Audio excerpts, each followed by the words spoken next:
outra questão fundamental que me fez pensar nesse vídeo para vocês é a questão de reconhecer, dessa mãe reconhecer que ela falha, no sentido de que é impossível que ela possa suprir todas as necessidades do filho durante todo o tempo. Esse processo da criança aí se frustrando é o processo de crescimento da criança. É um processo onde ela vai se constituindo como pessoa única e pessoa diferente da mãe. Ou seja, ela vai se construindo como pessoa, que na verdade deve ser o grande objetivo de uma família.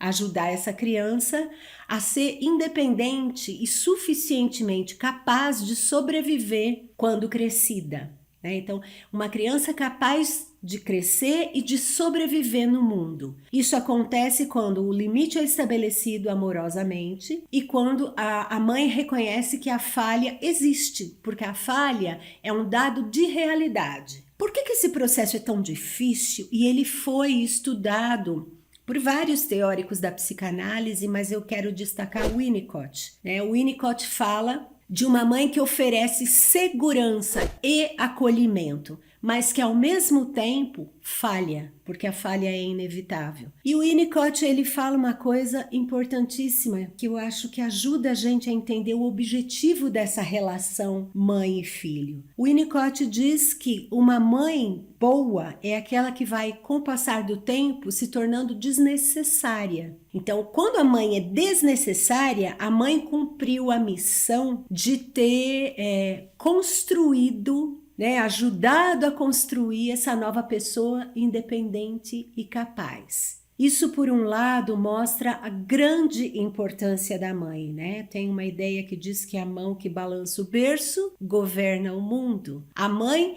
é uma pessoa poderosíssima. Eu penso que ela é a pessoa mais poderosa do mundo, porque ela é capaz de estabelecer com um ser humano, com todo ser humano, né? Todo ser humano tem uma mãe, e às vezes não é uma mulher, e às vezes não é essa mulher que gerou e pariu, mas é alguém que assume essa função de dar todo o suporte necessário e acompanhar e ajudar nesse desenvolvimento. Então, essa mãe que é uma pessoa poderosa, ela, por um lado, ela é idealizada, né? O que gera uma certa frustração quando ela percebe que falha. E por outro lado, existe também uma desvalorização.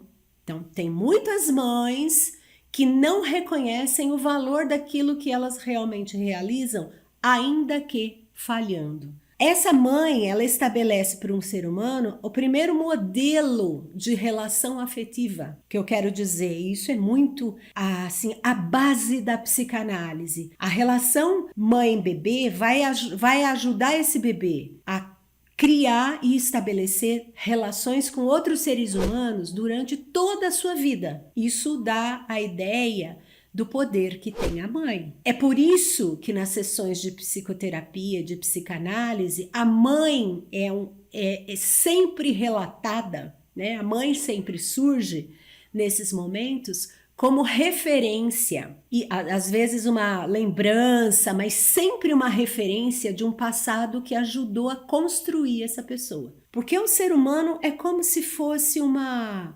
massa disforme que vai sendo marcada muito prematuramente por essas relações. Então, quais são as condições que uma pessoa deve ter para exercer a maternidade da melhor maneira possível, ainda que falhando? É conseguir ter um bem-estar mental que possibilite que essa criança se sinta segura e amada.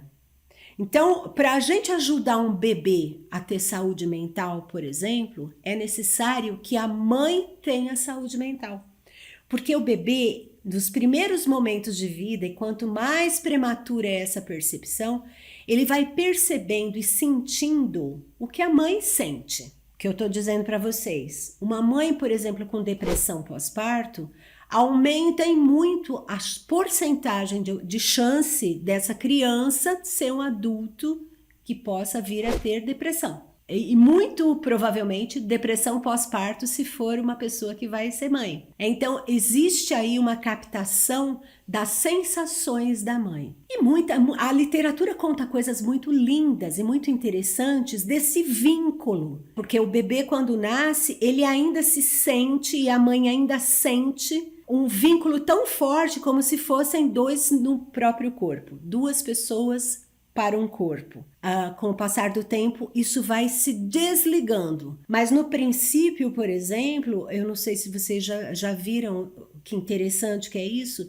Às vezes, antes do bebê chorar de madrugada, a mãe desperta rapidamente. Porque parece que existe ainda um cordão umbilical psicológico, onde existe uma captação das sensações. Então é uma experiência fantástica a maternidade, com várias dificuldades, porque existe a constituição de um novo papel. Também por isso, podemos pensar que o primeiro filho é aquele que vai ajudar essa pessoa a se construir mãe. Então, estatisticamente, a chance de uma depressão pós-parto é muito maior quando se trata do primeiro filho, porque é uma construção psicológica nova na vida dessa pessoa. E às vezes é inevitável um certo sofrimento, porque essa mãe que tem um filho também acaba revivendo de maneira inconsciente aquilo que ela viveu no próprio nascimento. Então agora ela está vivendo um novo papel, mas é como se ela fosse existindo na mesma cena, a cena do nascimento, né? A cena do puerpério, mas agora no papel de mãe e não de filha. Então existe uma espécie de regressão emocional. É por isso que a mãe ela fica muito ligada no bebê. É por isso que ela consegue uma espécie de adivinhação daquilo que o bebê está precisando, e ela consegue captar, assim como o bebê capta os sentimentos e as sensações dela, ainda que o bebê não tenha linguagem. Olha que coisa linda de a gente pensar.